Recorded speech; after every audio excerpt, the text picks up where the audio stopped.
Welcome to Truth Forum, the forum to discuss truth in a friendly surrounding, like we do at home at the kitchen table. I'm your host, Dr. Smith. We do have the rights, the license to perform the notes and the lyrics as licensed by BMI. I will continue to lead compelling, relatable, and honest conversations. My guests will range from community leaders, professionals, and real people whose stories will touch and inspire you. We will have discussions around relationships and personal struggles and amazing triumphants, even compelling topics in the news. If you'd like to be a guest on the kitchen table, you may call us at 269-282-1490 or email us at kingdombuildersworldwide2@gmail.com. The vision is to catalyze and energize and bring people together. I want to continue to share some extremely essential, important things.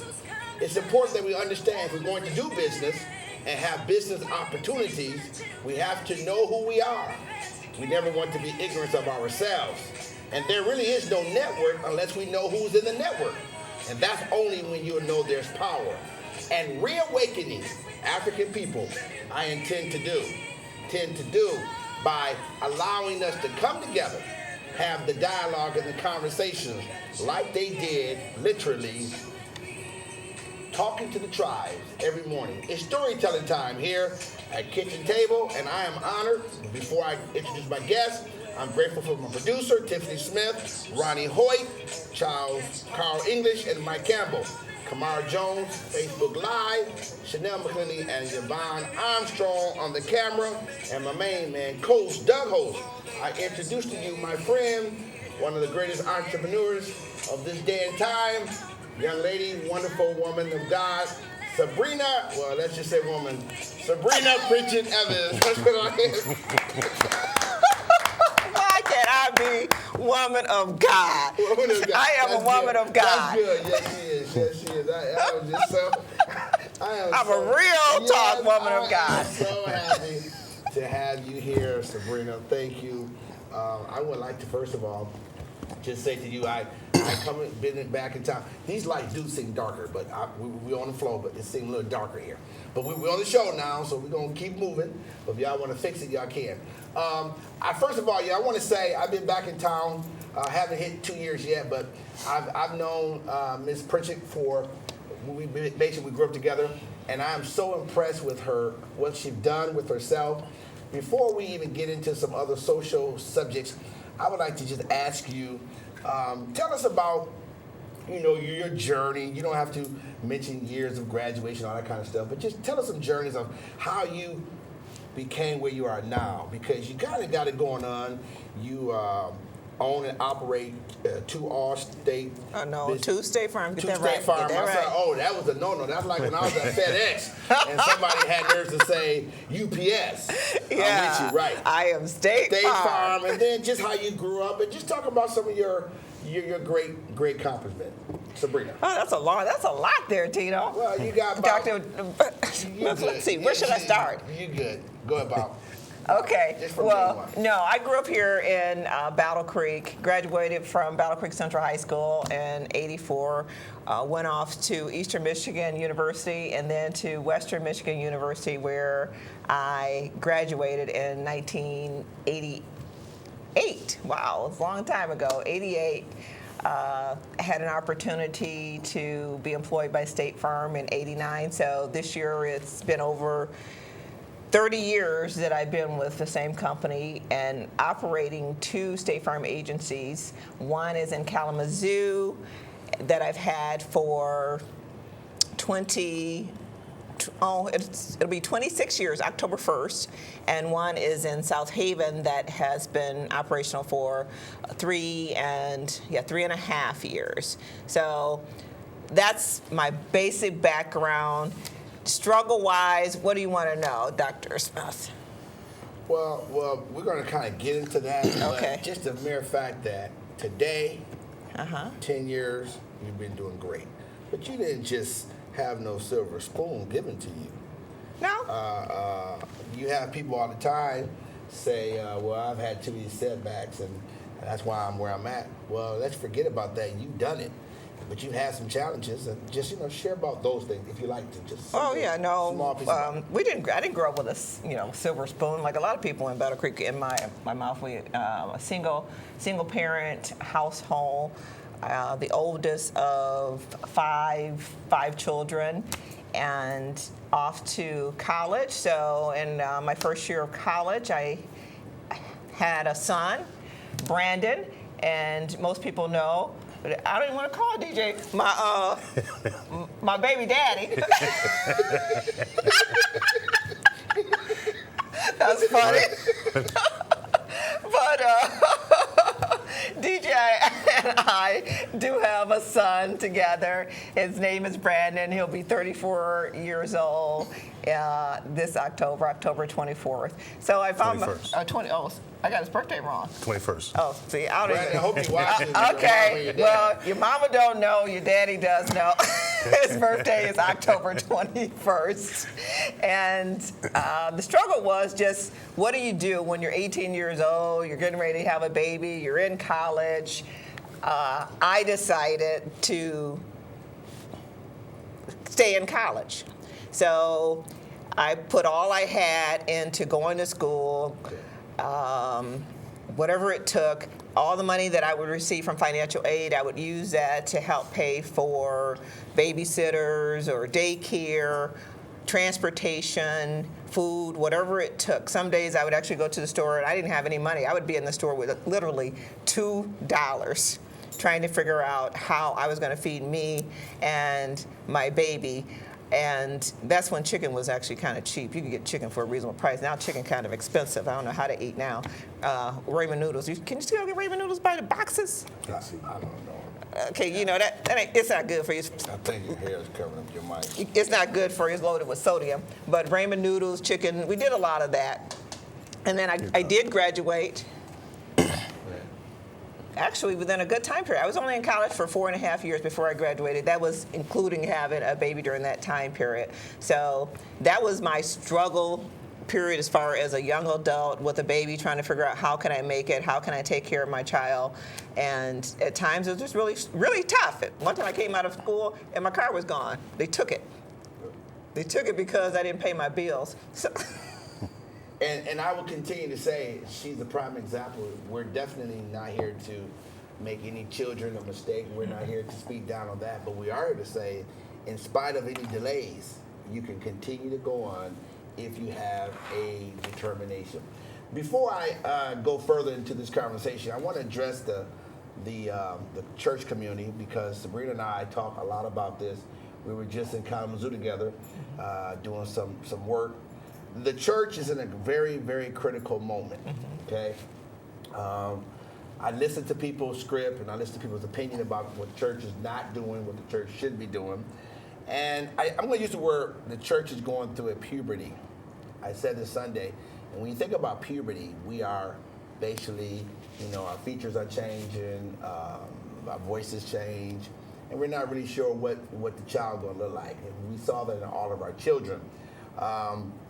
And as I look at the church, the physical church, Sabrina, a lot of people, and even you, Deacon, a lot of people are not going to church, but they are taking advantage of the internet. Whether that's good or bad, that's a reality. And the church has to look at that. I can preach on a Sunday morning and may only have 50 people in the congregation, but then if I go live, I may have between 5 to 1,000 people. Most of your shopping, most of my wife's shopping, as I stated today, my son, my daughter, they do everything online. So with that being said, you being a professional, I made this comment, and this is not, I've been a preacher all my life mostly, so I don't want any pastors to think I'm throwing everything we've been taught out the window, but I'm going to address some things. But I want to ask Sabrina, because Sabrina is an entrepreneur, she's married, she has family. And so, Sabrina, what would make you stop everything you're doing and sit down for 30 minutes on a Sunday morning? I mean, what would make you even do something like that? When I put myself in people's shoes, I don't take it personal. At one time, I've been doing this for 30 years, pastor now, so it's different. 10 years ago, 5 years ago, I would take all that personal. But now, I have to be honest, Deacon. They got to be bringing me something. So I want to ask this professional lady right here. What would make you stop everything you're doing and sit down and listen to somebody for 35, 40 minutes? Okay, first of all, is it 35 or 45 minutes? Well, come on. Okay, come on. No. It's not 35, 45 minutes. Answer the question. You know the point here. It's a whole lot longer than that. So what would make me do that? I think the message has to speak to me. It has to speak to my soul as to growth, the words. I think that I'm not necessarily looking at the pastor to say, what are you doing, pastor? What are you doing with the money? Because that is not my job to do that. I don't feel it is. I feel it is my job to give as the Lord leads me to give. And once I give, that's done. It's over. I can't decide. What happens after that? I don't have to live with that. And I think that's what I've been hearing at least. People are more concerned about what happens after that than the fact that it says that we should give freely. And so if the message is speaking to me and I can see some involvement in the community, because I'm a big community person and I believe that the church people should be involved in the community. I believe that the church is a building, just that, a building, and the people inside is what makes up that church. And that can happen anywhere. But being involved in lives, saving people, getting the message out there, helping people in the community, I believe is a big deal. And thank you. And the reason why I say all this is because we're trying to expand our thinking. I shared with everyone Sunday today, Deacon, I said that culture change every 4 years. Mm-hmm. But the church sometimes culture change every 20 years. Which makes us kind of really behind. Like I gave an example, our church is on Facebook, but then I found out a lot of young people have left Facebook and they're on Snapchat, okay? And so we have a problem moving with the time. We need to try to, I use the word collaborate, so we can get caught up. So with that being said, there's a financial subject that you always talk about. I don't know if you know this, Deacon, but she called her, well, she's on Facebook constantly, but she called herself the kitchen, what you call yourself? We're the kitchen table, Deacon. Mm-hmm. Kitchen Talk. She got some Kitchen Talk with Sabrina. I was thinking about sending her a... Because that was actually on Facebook. It said Kitchen Talk. Yeah. Instead of Kitchen Table. That's what she called it. Kitchen So Talk. I've been thinking about sending her... I don't cook, but I do Kitchen Talk. That wasn't a misprint. Yeah, no, I was thinking about sending her a paper from my attorney, because I think I have that name. That's my name, too. I have Kitchen Talk, Kitchen Table, all that belong to me. The name's patented. Yeah, but we'll talk private about that. But anyway, I like some stuff you be saying, Sabrina, and I want to talk about the empowerment of the church and the entrepreneurship and the direction and the course the church need to go into. The spiritual being is extremely important, and I say that because you have to have the spiritual being to deal with those things. At the same time, we have to deal with faith and business. And you look around the city of Battle Creek, and you and I doing some stuff in Kalamazoo.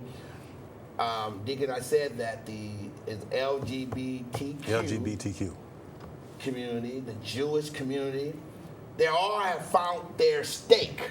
This is what we do. This is what we do. But the church has struggled with that. And so I think a lot of folks in the church is busy looking at folks outside of the church. And so finances is major. I am one of your customers. Yes. And I'm not only a customer because she's a friend of mine. I'm a customer because she has a product that a lot of blacks do not either can't afford to get in it or don't see a sense to it. Talk about the importance of insurance. What is it? First, talk about the importance, then I'm going to come back with another question. So first tell us, everybody said, well, we know all of that, but we don't do it. Tell us, Sabrina, why is getting that insurance so important? And when you communicate, let's talk about generational wealth. Getting insurance is important because of the fact that it is the best way to pass on wealth. Best way. I mean, there is no better way to pass on, whether you're rich, poor, middle income. It is the best way to pass wealth to your family.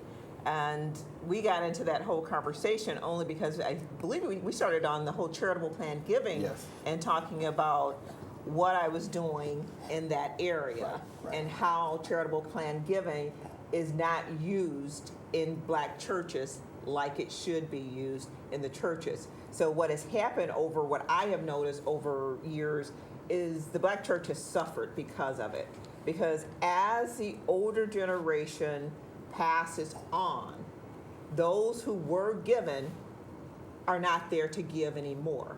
And the church can't just run by itself. It doesn't operate like that. You can't keep the lights on, you can't keep the phones on, you can't serve the community without money. So we talked about how the fact of how do you talk to members to say, if you're giving now, how do you continue that legacy when you're not here? So the message that is so important that we have now for going out in the community and saving lives and taking care of community continues on. Because the younger generation, let's face it, they're really not even making the kind of money right now that the older generation was making. So they don't even have the money to give. So when that money goes away, there's nothing there. And it's always been 20% of the people do 80% of the work. 20% of the givers in the church really make up about 80% of what the church has. Absolutely. So you have to be talking to that 20% to say, how do we continue this? And then how do we move people up? And life insurance becomes a way to pass wealth in the church, outside of the church, to your families. We struggle because of the fact that we're like, well, I had to struggle, so he's gonna have to struggle. I struggle, so she's gonna have to struggle. If we leave our children always struggling, how do they move forward? We never get ahead. They never get ahead. You don't just catch up. There's no such thing as you just catch up. It doesn't work like that. And we can blame the government. We can blame the system. We can talk about redlining because it's real. We can talk about redlining and wealth creation in white neighborhoods and how banks lent money to those neighborhoods, didn't lend money to our neighborhoods. And we know all that. We know all of that. Time to move on from that. We know all of that. We can, Right. And I'm saying continue to fight that battle, Right. and continue to fight systemic racism because we have to fight that. Right. But on the other side of that, we can't let it hold us back. So why does other cultures have that concept down pat, and why do we struggle so much as a people with that? And I wouldn't In even your say opinion? that they all have it down pat, because what I've noticed too, just like I've noticed across cultural lines, there's a lot of whites that struggle too, not just Yes, blacks. everybody, there's a lot right. of whites that are out there struggling across the board. I think, and this is just my personal belief, which I'm not saying nobody told me this, but what I believe is the reason is that if you look back to slavery, it goes all the way back to slavery. And the divide that happened as far as The distribution of the wealth. distribution of wealth, not only distribution of wealth, you have your field Negro, you got your house Negro, you got your light, you got your black, you got the middle, and then we were pitted against each other. So the house Negro don't like the field Negro. The field Negro don't like the house Negro. I don't like you because you don't like you. That was intentional. And it was intentional because it divided us. And when you divide us, we will never come together. And so we have let that stay in our mind. And we have continued, even though we're no longer in slavery and haven't been in slavery for a long time, it got passed on, this divide. And you can never conquer anything if you stay divided. That mindset kind of got ingrained in our culture. Mindset got Let me ingrained bring in this our up. culture. And I'm glad you posed that question, Deacon, because I was going to bring you on. But I'm glad you posed that. So this is where my challenge is. When did you get to the place, Sabrina? Because you have clearly, you've made, I think, statements probably harder than I have. But maybe because you're not preaching every Sunday, it may not sound as bad. But you have you probably have more non-black clients, correct? I have a lot of non-black clients. Yes, I do. And you're very forward with your black consciousness. Yes, I am. Do you ever suffer for that? Of course. Yeah, this. I can't. Let's make sure they understand their question. Are you understand what I'm asking Sabrina? Sabrina is the owner of two. She's African American. She's a female, but she's very pro. She's very pro-black, just like Deacon Jones is very pro-black. I'm not as pro-black as they are. And Oh, really? Really? And she is like saying all kind of statements. And I wonder sometimes, did she ever feel like, wow, maybe I should stop? Have you suffered because of that? Because at the end of the day, you may have more Caucasians or non-whites that can pay the premium than our own people.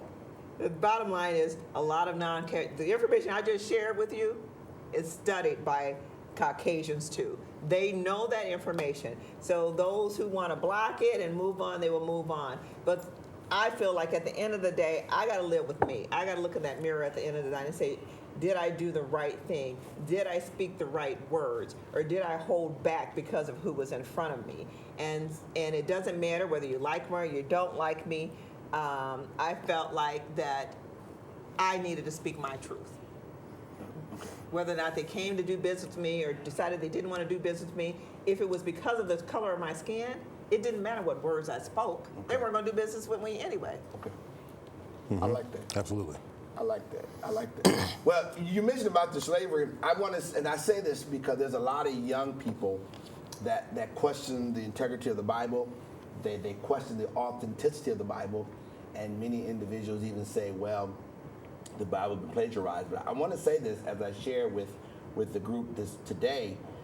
What we have to understand is our missionaries, and I'm not talking about anybody beside, I'm talking about blacks.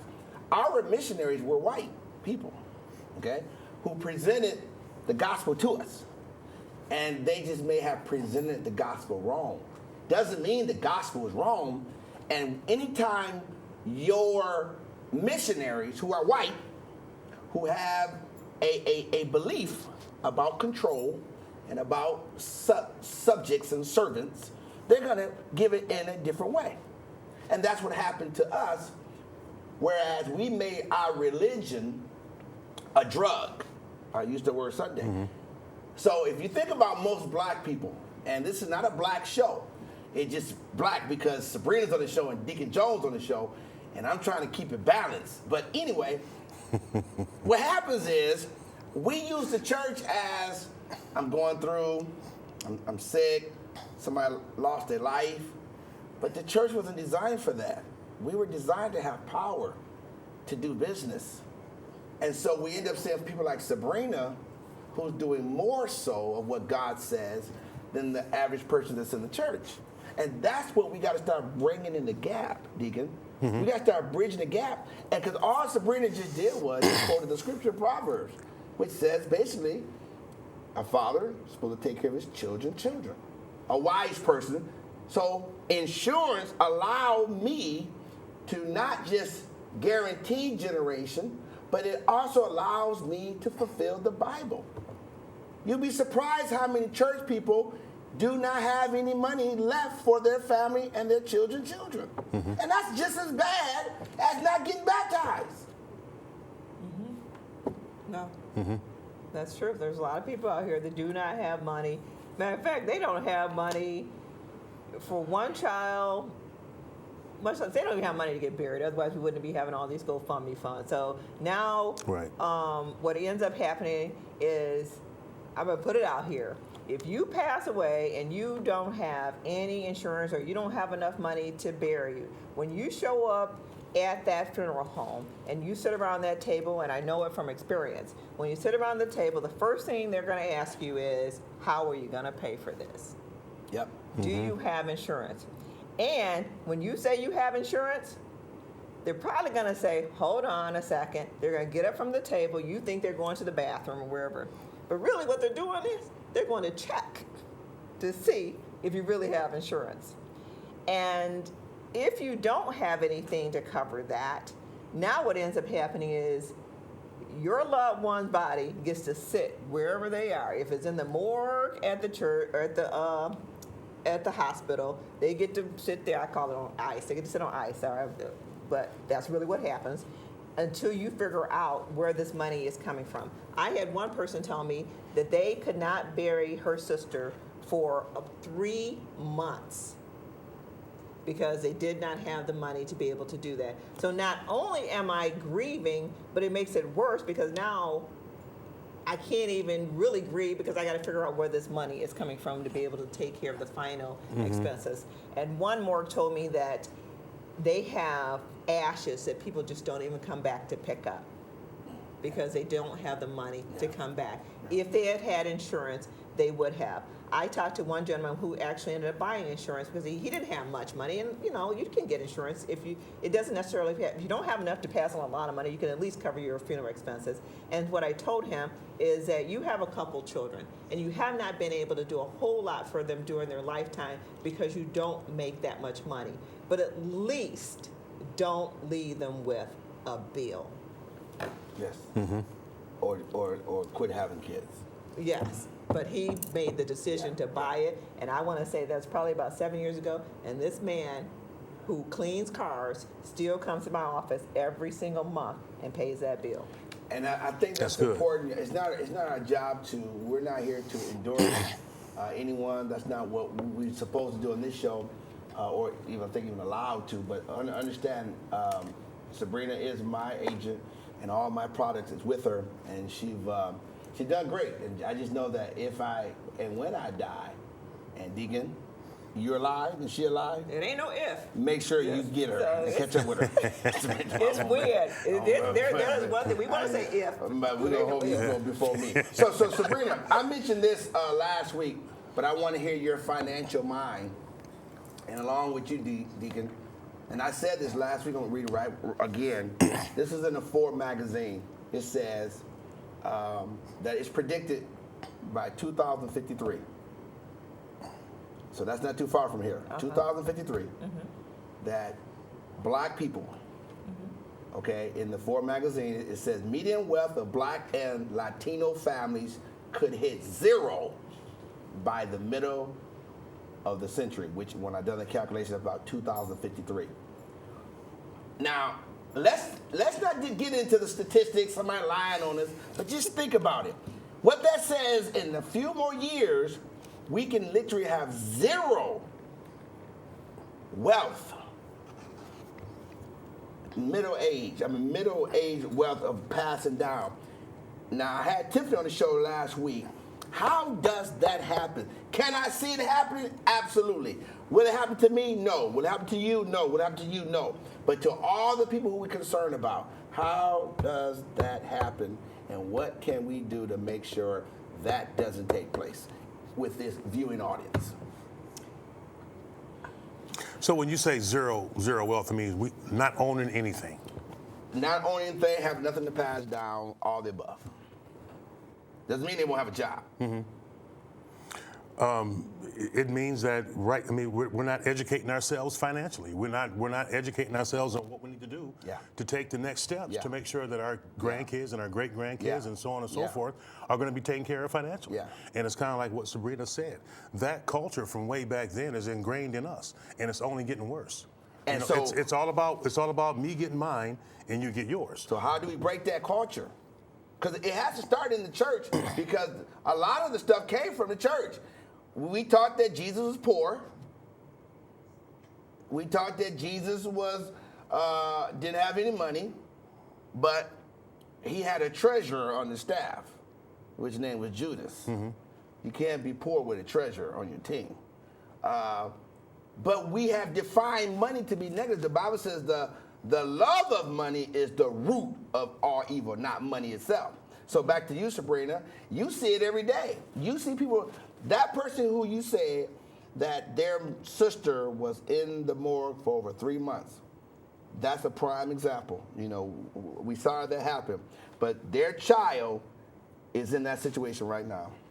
And their child, we're having these children and we're leaving this world, but we're leaving nothing behind. That's how it's happening, Deacon. What's your take on it? My take on it is that we have to create businesses.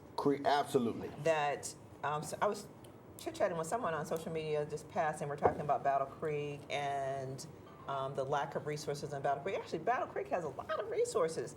I just drove past a beautiful math and science center. I was impressed. I'm like, wow, we have a math and science center. My youngest son went to Math and Science Center in Kalamazoo. It doesn't look like the Math and Science Center here in Battle Creek. That's a beautiful building. So I think, and I hear that there's a lot of money that Kellogg has for starting up businesses. So I think there's a lot of energy around it, but people have to come together on it to say, I am ready, and prepare themselves to be able to start a business and not just think about it, but start having meetings, start doing some things around creating jobs in the community. Because if you can create jobs in the community, what it does is normally you hire people within that community. Yes. Because it's based on money. Someone has to come to the store, somebody has to buy something, and because that person bought something, I'm able to give you a job, and because now I'm able to give you a job and you get money, you get to go and patronize somebody else's business, you get to go buy a home, you get to go send your kids to school, because at the end of the day, I don't care what color you are, we all want the basic things. We want to have a roof over our head, we want to have food on our table, we want to have our children safe, we want to be able to send them to a school where they're educated, and we want them to have a better life than we have. When you have a system where the wealthy are wealthy and the poor are becoming poorer by the day, and traditionally, because of the systemic racism, people of color have just been without. Yep. And now what's happening is that gap is widening more. So after the crash of 2009, when that crash happened, a lot of people of color had their wealth primarily in their homes. Yep. And what happened to the home values? It went down. They plummeted, right? And who was a victim to all the wrong mortgages were happening? What were they called? I can't even think of the word right now. The subprime loans you're talking about? The subprime loans. So you have people coming into low-income neighborhoods, creating these subprime loans. The interest rates were sky high. I had a customer that had a 700 and something credit score. You know what she had? A subprime. Subprime loan. Absolutely. Again, not knowing. Not knowing, yes. Being happy for the moment. And I'm like, what are you doing? Yeah. And so we managed to get her out of there. But until we can educate ourselves, at one point, this is what I said, one point that we were not allowed to be educated. Okay. Now we are allowed to be educated, but we're choosing. We're choosing not to. We're choosing not to educate ourselves. And that is the scary part to me, is that we are actually choosing not to be educated and taking blips of information and seeing it as it means everything when it doesn't. We have to look at the whole picture. We have to ask questions, because otherwise what will happen is we will continue to be taken advantage of. Yeah. And the more you're taken advantage of, the less money you're going to make. And then you have these predators, I call them predators, that come into low-income neighborhoods and suck them dry. So is it because we don't come together that message is not being communicated? Because, for instance, you have the church is supposed to be the strongest organization in the black community. Yes. And the visibility of the church in the past, in the near past, hasn't been very, very good. So how do you educate someone who's got a good credit score that wants to be a homeowner, or that wants to, do this over here, and they don't know? How is that resource available to them? So where's the gap? How did that gap happen, and how do you bridge that gap? How do you bring that person in? Well, first of all, the church has to become the light that finances is part of a biblical responsibility. Absolutely. It has to be saving souls and saving your finances. Absolutely. Period. And with that being said, and I'm glad that Sabrina mentioned about, and I know the audience is going to be shocked when I make this statement, but I'm glad she mentioned about the beautiful buildings. The Kellogg Foundation and the Community Foundation is being very supportive of what we're trying to accomplish now. They are being very much interested, and I know that sounds like a big U-turn from my perspective, but I think they respected me and I respected them. And I think that's what's important. You got to have, they may not always like you, but they got to respect your values and respect your truth.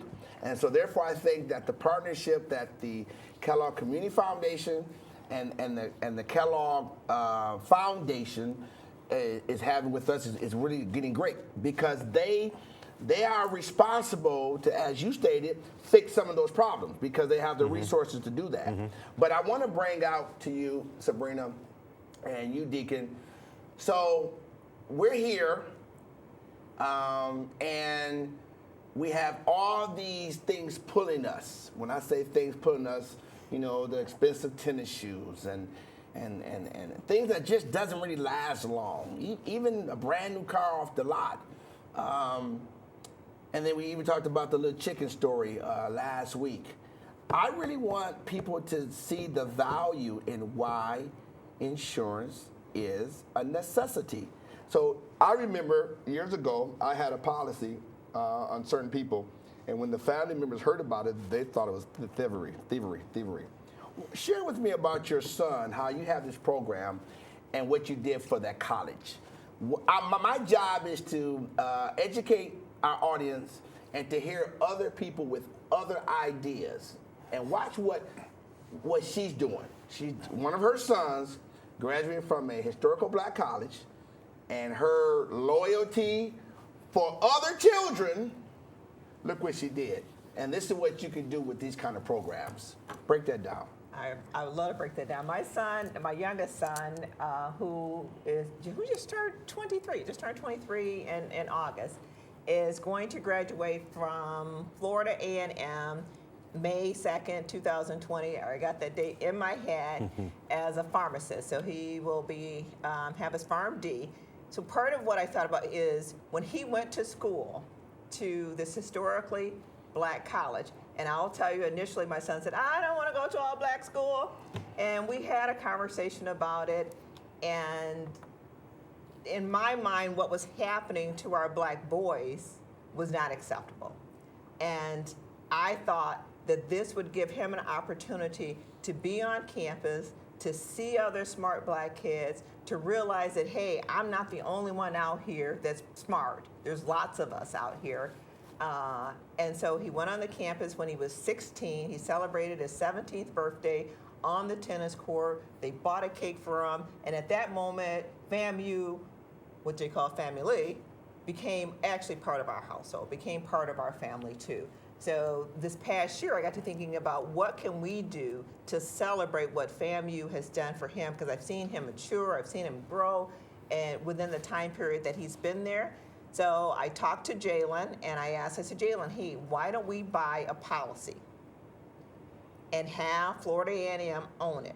It's $250,000. They will own it. We're going to pay for it for 15 years. I'll pay for the first 5 years because you got to graduate, start making some money. But then after that, it will be your responsibility to complete it. Now, don't lose your thought. Recap. We're talking about a young lady, which is nothing bad, had a baby at 17, 18, single, raised the oldest out of 6 or 7, she said. She's a single young lady.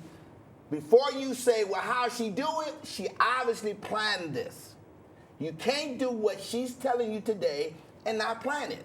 Meaning we got to quit just playing, having fun. And what was that drink I said last week? I don't remember. Cavassier.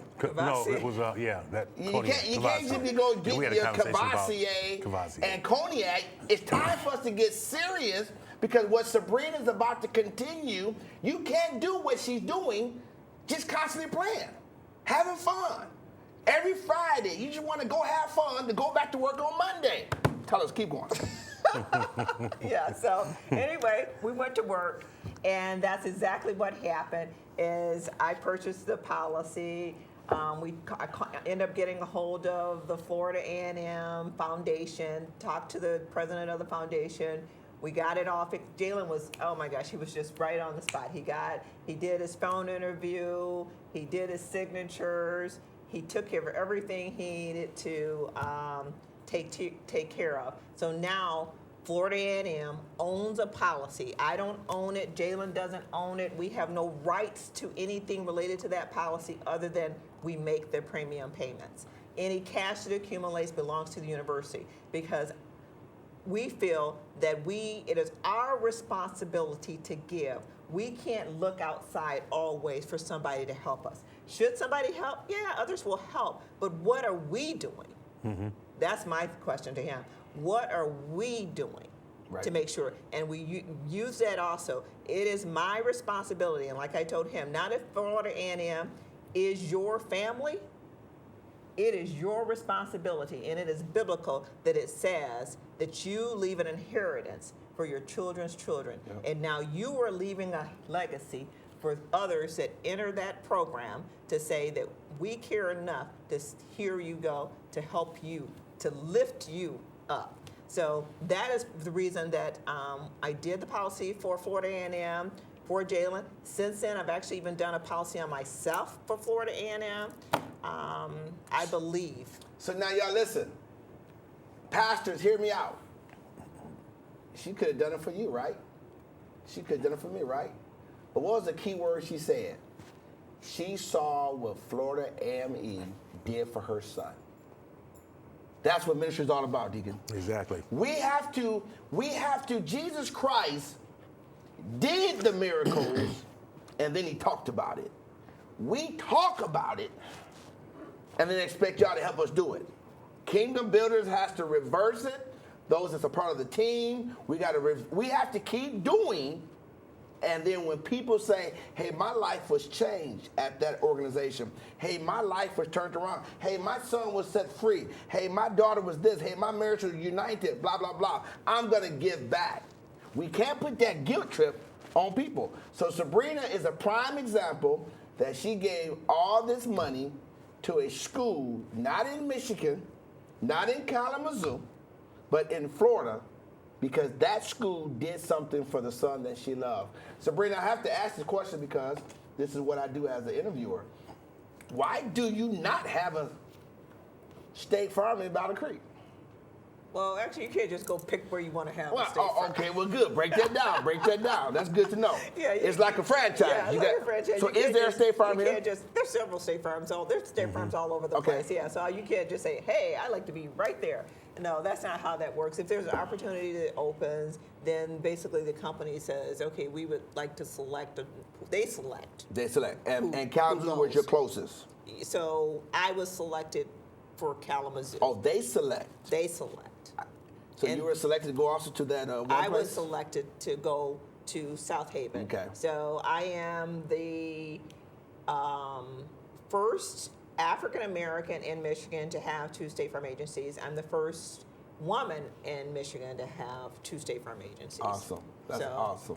Yeah. That's awesome. So it's an honor. Someone said something else, which I believe in too.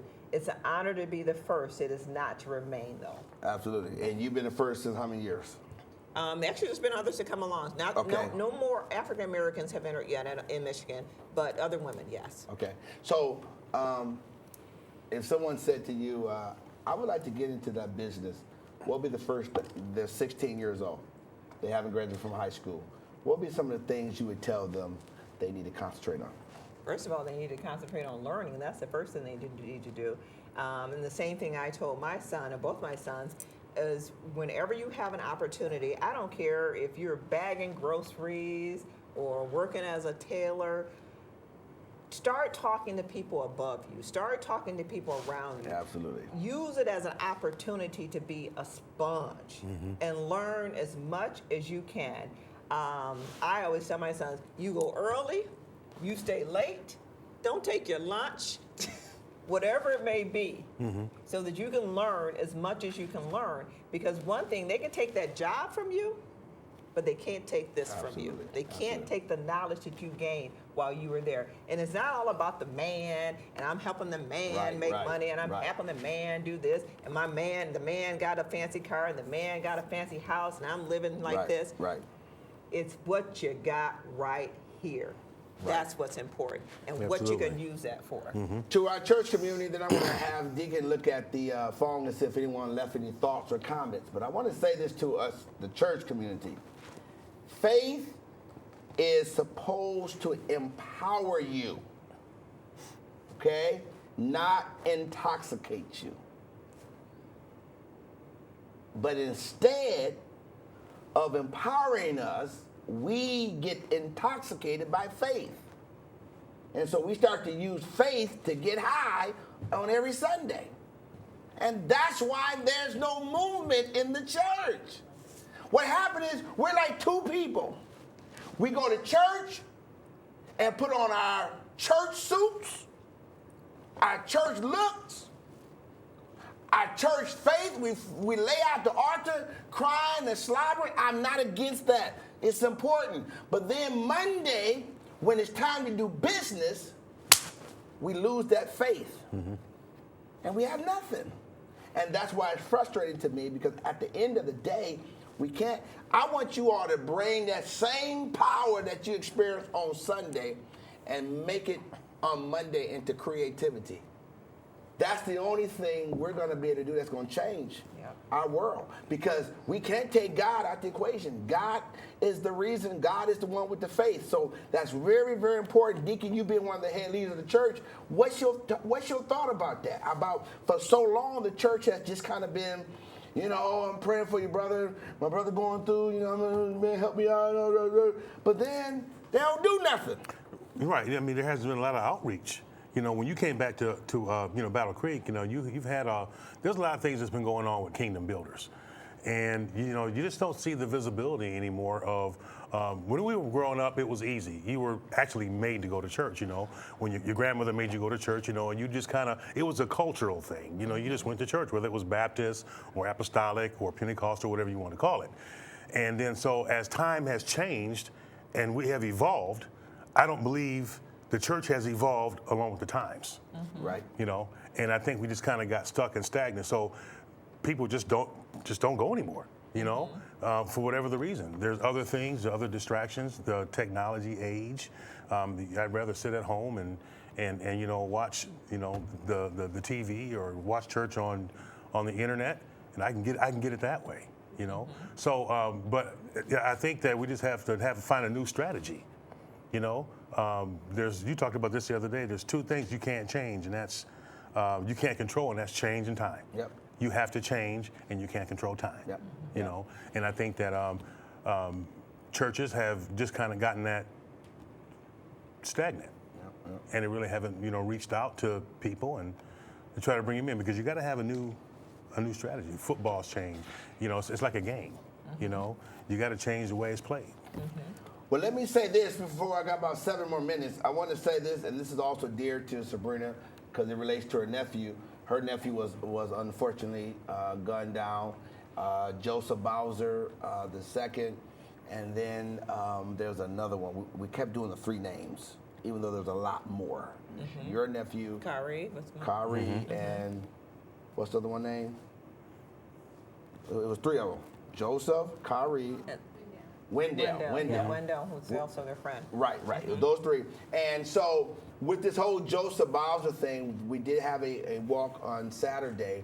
But what we decided that we're going to do, not just for the Joseph, but for the consciousness, is we got to start, we're going to hurt, we're going to be angry, we're going to cry, but we have to be able to take that energy and come up with solutions.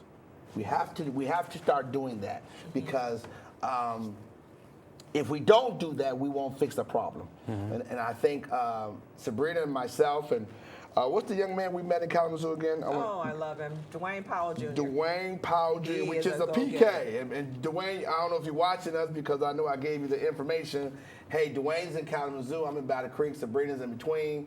And we are really trying to bring and bridge in the gap and just trying to make some things happen, Deacon, because at the end of the day, this is extremely important that we have to. So with this restorative justice and program, we just want to share with you all. There's going to be things we're going to do with the public school system based on principles of restorative justice. We want to seek repairs, harm from conflict, violence, violations of the school rules. When you break rules in the school, we got to address those issues, because if you don't know how to follow the rules in the school, you're not going to do well when you leave the school. And that's just a reality, y'all. We're going to have to become people that is orderly. We have to also believe that God will provide for us. God told Peter that there's a coin in the mouth of the fish, but you got to be willing to go out and throw it out. We have to become very, very much involved. We have to have our young people back engaged. It was something that you said earlier about the knowledge. My generation, our generation, we took notes. If somebody taught something, we wrote it down, and I tried to digest it. Now, they tweet it before they even understand it. Mm-hmm. So we have a generation of people that's just quoting powerful stuff, but not becoming doers of what they're quoting.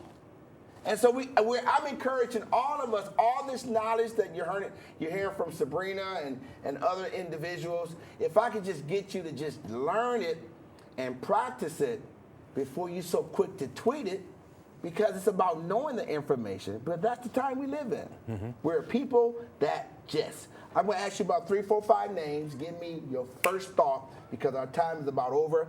I do this for certain intelligent guests like you. I'm going to give you a name, and the first thing that comes to your mind, I want you to say. You better make them good ones, then. All right. You ready? You don't want the first thing coming to mind. Get the filter out, okay? Are you ready, Sabrina? What I got? Watch my mouth. What I got, about 5 minutes? All right, Sabrina, here we go.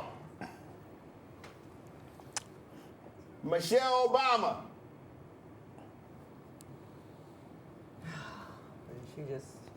I think there's so many things about Michelle Obama that I like. You want the first thing, though. Sabrina, come on. Just come on, talk.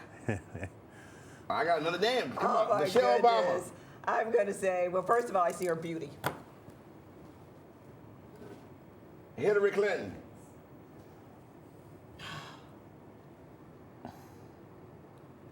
You want me to be nice? Yes! Just no profanity. Come on, hurry up. Oh, gosh. Jail. That's what she's laughing. I said jail. Barack Obama. Class. Donald Trump. I don't want to say about Trump. Marketer. Martin Luther King. Legacy. I do that on purpose because at the end of the day, we have elections coming up.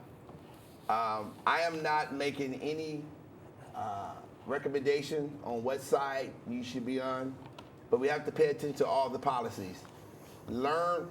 Ignore the foolishness of what you may not like about Donald Trump and look at his policies. Ignore the foolishness of what you may not like about all the different Democrats. Ignore their behavior and look at their policies, because it's those policies that makes the difference, even in the insurance business. Policies, we need to become stronger as lobbyists. That's why I will continue to support Dr. Bison, and he's a Republican. And I'm not even endorsing the Republican Party, but he has remained very close to the community, very close to me, and he tried to do things that is very, very, very important. At the same time, I did support a Democrat, they call him the Attorney General, which is the assistant, right? Something like that. They call him the attorney thing. I did endorse him. The reason why I'm saying that is because our organization have endorsed everybody we endorse. They won in Calhoun County. I came from Vigo County. And so we will continue to push that we pay attention. It's starting to get close. Again, do not allow these politicians to show up at the late hour. They need to start showing up now, talking to you all, because there are things that Sabrina and I want to do. There are things that the PK Power want to do. We want to bring this knowledge to you, and then it's up to you to make sure you do it. Hey, Deacon, you didn't have too much to say, but man, how do you feel? Never mind. Deacon, give us a word, Deacon. You give us a word. No, I think this was a good show. I think that. Did you have anybody? I'm so no, sorry. people, just a lot of support. Just a lot of support. on what's being discussed. Is Demeter and what's your other buddy name? Y'all, Shannon. Demeter, I don't see Demeter on here. Demeter and Shannon, y'all must be at work. I'm not saying that they're not, because sometimes people don't always show up. That's right. Well, that's Demeter watching. and Shannon be hanging out. Okay. That's their road dog. But no, just a lot of support. All right, go ahead. A lot of support. No, I just want to say that it's if we need to start talking to each other and working together. Yeah. I think that's the key. That's the answer to a lot of our problems. We're not together. Mm-hmm. Sabrina, you got 1 minute to say something. Yeah, I agree that we do need to work together and support each other and come together in a unified way with our messaging, because until we do that, the crime will continue in our communities. Yeah. And Yeah. close to my heart is what's happening to our young men. Yeah. I feel like we have to do something about it, because we're losing them at a fast pace. We gotta do something about our young men. Every time I turn on the social media, I'm hearing something about a 21-year-old, a 22-year-old, a 19-year-old, the violence, gunned down, and my heart aches. My heart just aches for them, their family, because I know the feeling, I know what it's like. So we gotta do something to save our men. I am just happy to have our good friend here on the show. She's not just talking, she's walking the talk. I commend her, I respect her, I value her words, and that's why we had a great dialogue today. Listen, I always acknowledge my ancestors, Leo Dell Perry Sr., Ruby Elizabeth Perry. Those are my grandparents on my mother's side. And of course, my mother, who's still with me, and I thank God for her daily. Also, my father's side, Edward West Smith, where I got my name from, and also Dusty Smith. They're both passed away, and then of course my father passed away. I honor them because those are the shoulders. I've learned something from each one of them that has made me who I am. Through whatever I go through, it's a reminder of what they taught me, and that's why we're here. We want to encourage Battle Creek. Let's work together. Yeah, we do care about our race, because we want our race to be at the table. But just because we talk about our race doesn't mean we're against any other race. We love everybody because that's who we are. We want to change and make people better, happy, make their homes happy, their families happy, their children happy. So maybe one day you can have the story that you had your child and you gave something back to that university. Wow, let's pray together. Father, we thank you for today. We thank you for Sabrina. I pray God's special favor upon her both businesses, both cities, and all that she's doing for the community. And bless her boys in a special way. We'll give you praise and honor in Jesus' name. Amen. Amen. Amen.